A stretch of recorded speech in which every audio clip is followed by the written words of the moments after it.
코로나19로 비대면 금융거래가 늘어나면서 보이스피싱이 또다시 기승입니다. 경찰청은 근절되지 않는 전자금융 사기를 막기 위해서 이달부터 2개월 동안 특별 자수 신고 기간을 운영한다고 밝혔는데요. 시민들의 신고 덕분에 검거되는 사례가 많은 만큼 국민 모두의 적극적인 관심과 참여가 필요하겠습니다. 이번 주 시민데스크 대면으로 진행된 6월 시청자위원회 내용 전해드립니다. 화면으로 만나보시죠.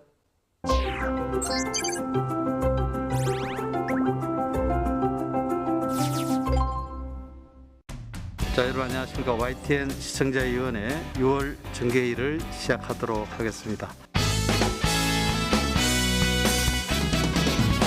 공군의 성폭력 은폐 사건이 계속 문제가 되고 있는데 이 사건 관련해서 지금 이제 대다수 언론들이 사건 명에서조차 피해자가 드러나고 피해자가 강조한 명명을 하고 있는데 YTN도 지속적으로 여중사 이렇게 쓰고 있습니다. 그래서 사실은 이 분이 남성 군인이냐 여성 군인이냐 이게 중요한 게 아니라 군이라는 조직에서 이렇게 성폭력 사건을 당한 피해자로 그거를 신고를 했을 때 내부에서 제대로 조치가 되지 않고 오히려 회유와 압박과 또 이렇게 은폐의 2차 가해를 시달리다가 불행한 상황이 발생을 했는데 이번 사건은 언론이 매우 주의 깊게 또 관심 있게 사건의 본질들을 좀 살펴봐야 된다고 생각을 합니다. 더욱이나 이게 군이라는 조직에서 그 군인의 생존조차 위협받는 이런 남성 중심 군대 문화, 성폭력 사건에 대해서 더욱이 핵심적인 거는 조직이 조직적으로 은폐를 시도했다는 건데 이런 사건의 본질이 드러나도록 공군 성추행 은폐 사건 또는 공군 성폭력 은폐 사건으로 사건의 본질을 제대로 보여줄 수 있는 명명을 해주는 보도를 해달라라는 당부를 드리고 싶고요. 이번에 쿠팡 물류센터에서 너무 이제 불행한 일이 발생을 했는데요. 제가 예전에 시청자위원회에서도 쿠팡 관련한 YTN의 보도가 너무 사업자 기업 이익을 대변하는 보도에 치우치고 있는 거 아니냐라는 지적을 한 바가 있습니다. 쿠팡은 노동자들의 이 과로사라든지 노동자들의 그 권리 침해를 하는 그러한 경영에 대한 문제점도 심각했지만 이러한 시설의 안전 문제라든지 여러 가지 문제들이 지속적으로 제기가 됐는데 언론이 그에 대한 관심을 갖지 않았던 것이 이번에 이러한 대형 사건으로 나는데도 일정하게 좀 언론의 또 책임도 저는 있다고 생각을 하는데 이번에 대형 화재 사건이 났을 때 사건 현장의 중계만 보도를 지금 하고 있다라고 생각을 합니다. 이번 대형 화재 사건도 이게 진화가 됐다 또 뭐 피해가 어느 규모다 이렇게 단순 지금 전달이 중요한 게 아니라 이번에 이런 사건이 왜 일어났는지 쿠팡이 가지고 있는 문제는 무엇인지에 대해서 좀 본질적으로 좀 짚어주고 파헤치는 그런 좀 취재가 필요하다고 생각을 합니다. 제목을 아마 공군 부사관 사건이라든가 뭐 이런 공군 부사관 성추행 사건 이런 식으로 썼었는데 정확한 명칭은 아니라는 걸 비슷하게 저도 느끼고 있었는데요. 공군 성추행 은폐 사건이라든가 아까 말씀하신 대로 그런 걸 좀 명확한 개념을 반영할 수 있도록 이건 좀 통일시키도록 하겠습니다.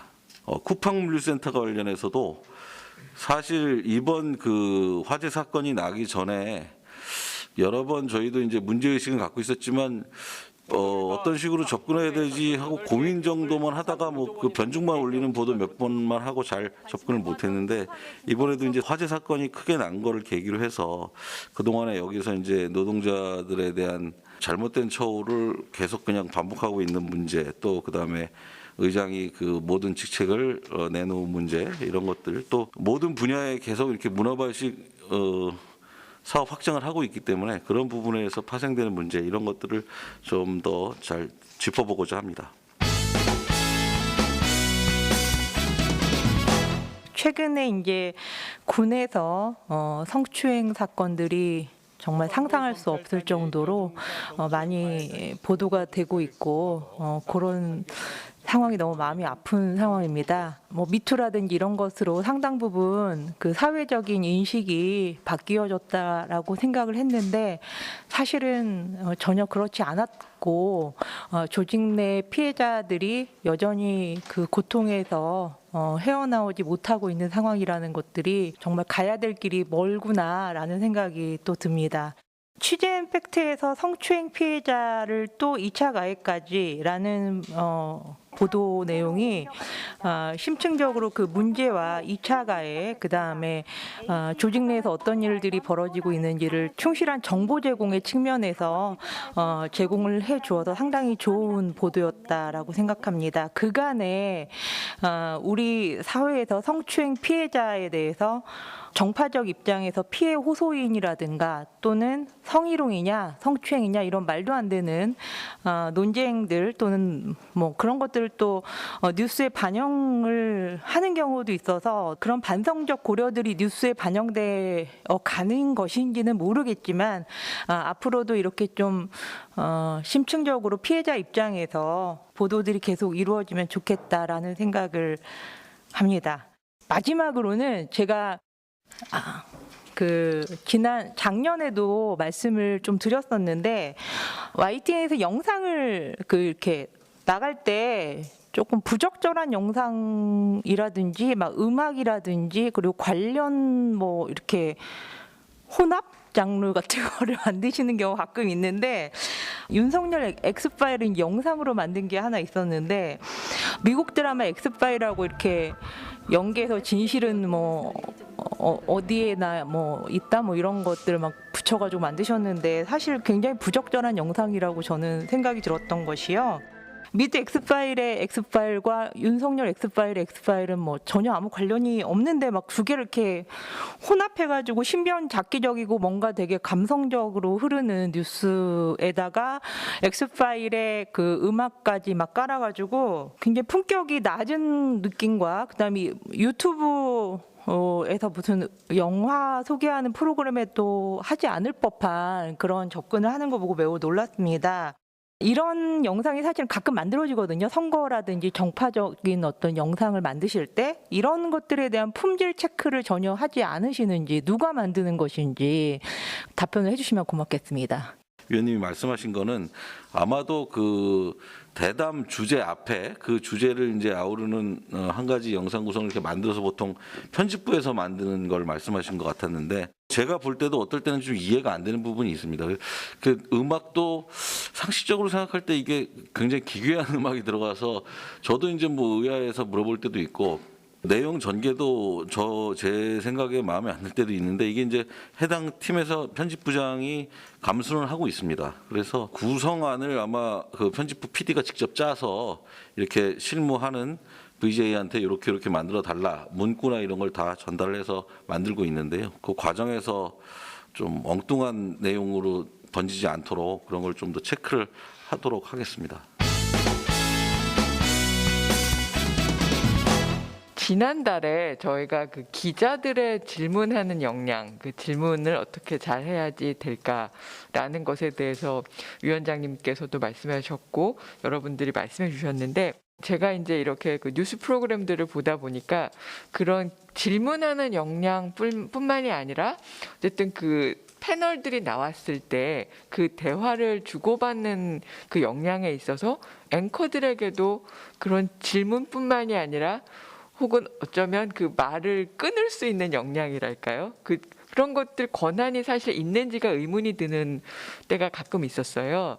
이제 어떤 그 뉴스 시간을 보면 그 앵커는 정말 준비해온 질문을 계속하고 패널은 그에 대한 답변을 말하는 순서에 의해서만 진행이 되지 그 패널이 답변하신 그 내용에 대한 코멘트도 없고 그냥 이게 상호작용이라기보다는 굉장히 전체적인 그 흐름이 일방적이라는 생각이 드는 거예요. 그래서 앵커는 계속 준비된 질문을 하고 그 대답은 또 거기에 대한 대답만 하는데 어떤 경우에는 굉장히 반복적인 말이 나올 때도 있고 불필요하게 장황하게 될 때도 있는데 물론 이게 토론 프로그램은 아니지만 앵커에게도 나오신 그 전문가 분들에게 약간의 그런 뭐 가이드라인을 말한다든지 그것에 대한 서로의 이야기가 좀 주고받는다면 훨씬 더 자연스럽고 심도 깊은 이야기들을 시청자들이 들을 수 있지 않을까. 그 전문가분들을 어렵게 섭외한 건 맞지만 그 시간에서 저희 뉴스를 전달할 때 좀 더 심층적인 내용을 전달하려고 패널분들을 모신 거잖아요. 그랬을 때는 준비해온 질문은 뭐 기본으로 가되 서로에게 좀 더 상호작용을 통한 그런 심층적인 대담들이 오고 가기를 저는 희망하고 있습니다.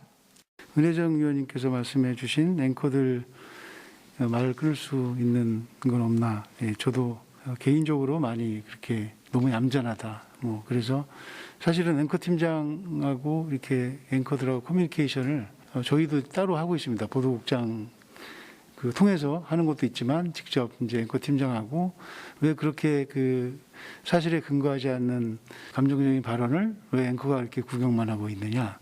그리고 저 부분은 근거를 제시해 달라고 얘기를 하는 게 좋지 않냐. 이렇게 계속 얘기를 하고 약간 시청자 입장에서 전투적으로 이게 좀 따지는 좋은 게 좋은 거라고 이렇게 넘어가는 게 아니라 그렇게 좀 해달라고 계속 얘기를 하고 있고 또 어떤 아이템은 이제 그 사안에 따라서 이제 시시콜콜 다뤄지게 하지만 다뤄지지 않는 부분에서도 그렇게 이제 계속 커뮤니케이션은 하고 있다고 이렇게 말씀드리겠습니다. 전문적인 내용이 보도될 때 이 전문가가 나와서 이제 이야기를 하거나 아나운서가 이제 내용을 전달할 때 자료 화면이 굉장히 큰 역할을 한다고 봅니다. 그런데 이 자료 화면의 구성이 이제 텍스트가 굉장히 많은 경우가 있었고 또 이제 전달되는 구어 정보와 자료 화면으로 제공되는 그 시각적인 텍스트가 서로 맞지 않는 경우가 꽤 많이 보이는 것 같습니다. 예를 들면 6월 21일 이제 더 뉴스를 제가 보면서 자료 화면들이 막 나오기 시작하는데 전문가의 발언과 좀 이렇게 일치하지 않는 자료들이 이제 나오고 나중에 또 반복이 되더라고요. 근데 이제 뒤에 반복되는 자료는 이제 전문가의 발언과 좀 일치하는 내용이었고요. 이렇게 자료 화면을 쓰는 것이 목적이 진행되는 이 발언과 관련된 이해를 돕기 위한 것인가, 아니면 이 전문가나 아나운서의 발언 외에 추가적인 정보를 어쨌든 좀 많이 주기 위한 것인가. 저는 이제 전자의 경우가 더 이제 정보 전달의 측면에서 더 적절하다고 보는데요. 그래서 이제 자료 화면에 어떤 시각적인 정보 제시를 잘 선정할 필요가 있겠다라는 이제 생각이었습니다. 자료 화면이 내용과 동떨어지는 게 많이 보인다는 말씀하셨는데 사실 그런 측면이 있습니다. 딱 맞는 화면이 있다면 그냥 화면은 그냥 그 현장에서 벌어진 걸 찍어서 기사와 똑 맞는 화면이 있을 때는 당연히 그걸 쓰는데 그런 게 이제 없을 때 우리가 어떤 뉴스를 다룰 때 방송 뉴스다 보니까 이제 그 딱 맞는 화면이 없으면 이제 그걸 자료 화면이라는 형식으로 해서 대담할 때도 이제 배경으로 깔고 하고 이런 게 있는데 이제 대담이라는 게 주제가 또 계속 바뀌기도 하니까 잘 안 맞는 경우가 있는데 그건 아마 또 그 해당 부서에서 편집부에서 좀 노력을 더 하면 조금 일치되는 부분을 높일 수 있는 그런 게 있으세요. 그 부분은 좀 더 신경을 쓰도록 하겠습니다.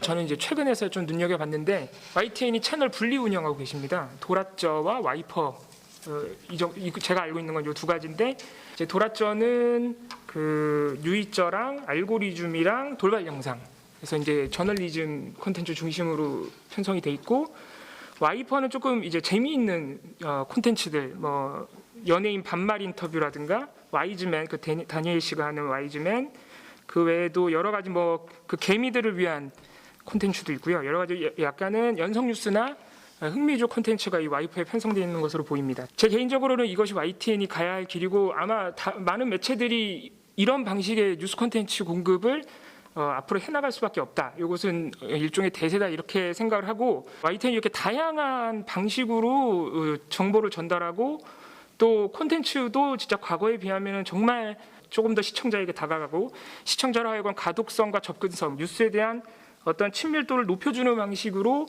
콘텐츠를 제공하고 있다는 점에서 상당히 재미있게 보고 있습니다. 다만 이제 저는 그래도 어쨌든 시청자 위원이니까 아쉬운 점을 말씀드리자면은 이게 과거에 비하면 정말 다양한 콘텐츠로 YTN이 소화하고 있지만 여전히 그 저희 시청자 위원회에서도 꾸준히 제기되었던 조금 부족한 측면들이 있습니다. 일단 뭐 소수자 문제라든가 인권 이슈라든가 특히 최근에는 코로나19 관련된 정보들은 사실 좀 어렵더라도 주기적으로 하다못해 한 달에 한 번이라도 좀 고정적으로 이런 콘텐츠로, 그러니까 뉴스 보도가 아니라 이런 도라저나 와이퍼에서 소화하고 있는 콘텐츠에서 반드시 주기적으로 소개를 해줘야 된다고 저는 개인적으로 생각합니다.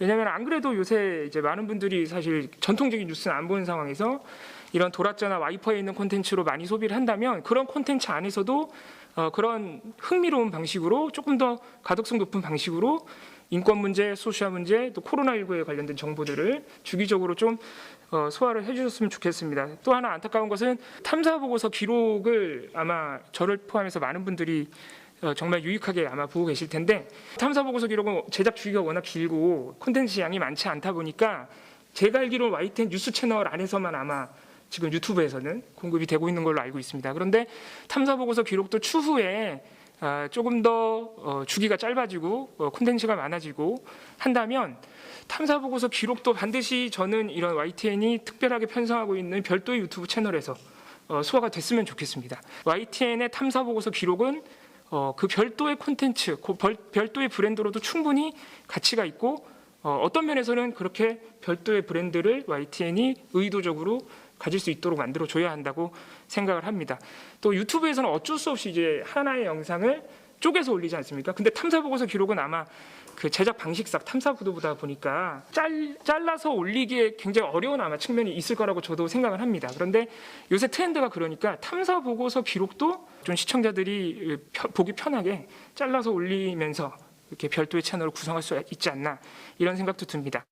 와이퍼 콘텐츠는 저희가 한 1년 정도 채널 독립하기 전에 좀 준비해서 이번에 이제 독립을 하게 됐는데 사실 뭐 제보 이거 싫어하냐나 와이즈맨 같은 경우는 조회수가 꽤 잘 나왔습니다. 잘 나왔는데 이제 조회수가 낮은 콘텐츠들 이제 좀 노출이 좀 안 돼서 그런데 사실은 드랍 더 이슈나 포스트잇 같은 콘텐츠는 사실 그 기획 의도나 발제가 전부 사회적 약자나 소수자에 관련된 이야기들입니다. 그래서 아까 이봉우 의원님이 한 달에 한 건 정도 말씀하셨지만 사실은 그보다 훨씬 더 많이 제작하고 있다고 생각을 하고요.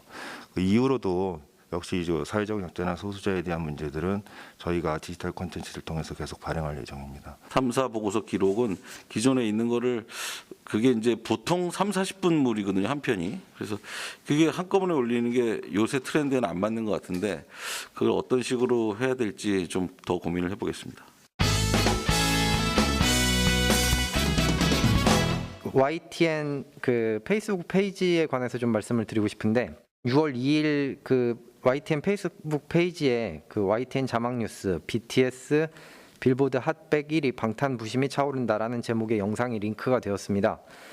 그리고 그 게시물에 YTN 페이스북 관리자가 제가 뮤비를 5조 5억 번 돌려봤는데 말입니다. 점점점이라는 문구를 추가를 하였습니다. 근데 이게 사실 그 5조 5억이라는 말이 약간 문제가 됐었던 것 같은데 이게 뭐 특정 커뮤니티에서 자주 쓰이는 말이라고 하고 어떤 커뮤니티에서는 뭐 남성 혐오 표현이다라고 뭐 주장을 하는 경우도 있습니다. 그리고 실제로 그 5조억이라는 표현의 진위 여부와는 무관하게 현재 그 젠더 갈등의 중심에 있는 표현 중에 하나인 것은 확실한 것 같습니다. 그래서 실제로 그 게시물이 게시된 이후에 여러 커뮤니티에서는 이제 이 게시물을 캡처해서 비난하는 취지의 다수의 글이 게시된 것도 제가 좀 확인을 했습니다.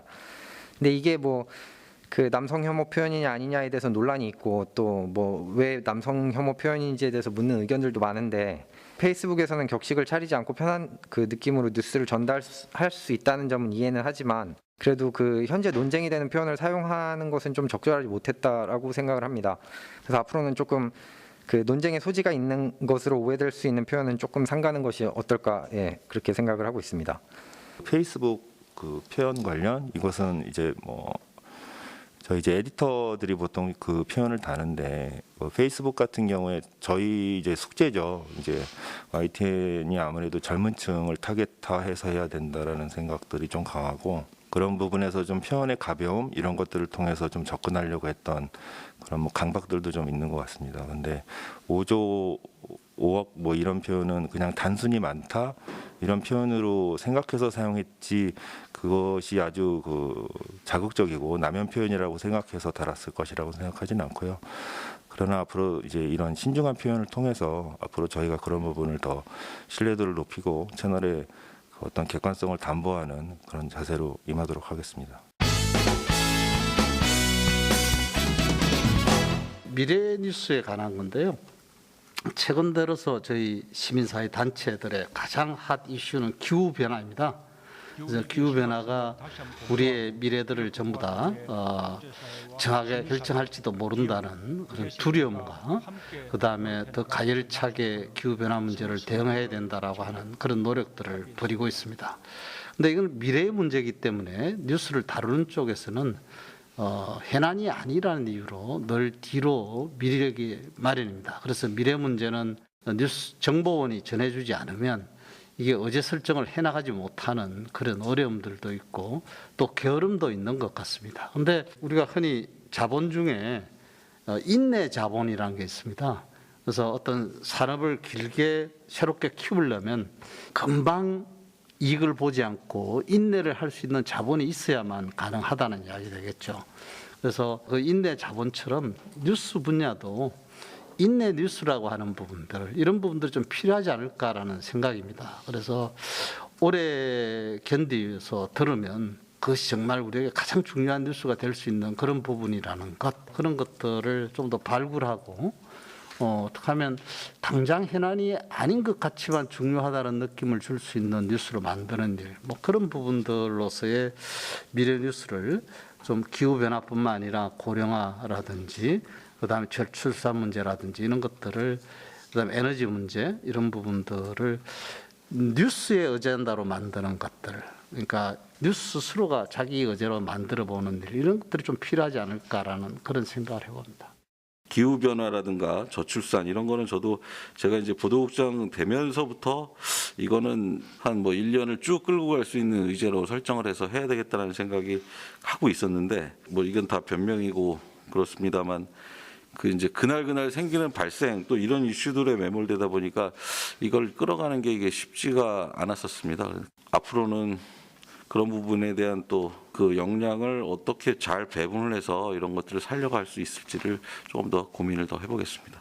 좀 부끄러운 부분들 고치도록 하고 계속 전에도 말씀드렸는데 어떤 건 조금 더 일찍 알려주셨더라면 저희 보도는 한번 그 잘못 나간 것이 여러 차례 반복이 되거든요. 근데 우리 시청자들을 위한 퀄리티 컨트롤을 위한다면 빨리 전달을 해주시는 것이 피해를 최소화하는 방법이다 이런 생각을 합니다. 긴 시간 동안 사장님이나 임원들 오셔서 또 들어주시고 답변해 주셔서 고맙습니다. 그리고 위원님들도 오늘 좋은 질의 토론해 주셔서 고맙게 생각합니다. 2021년 제6월달 YTN 시청자위원회를 이상 마치도록 하겠습니다. 수고하셨습니다. 고맙습니다. 네.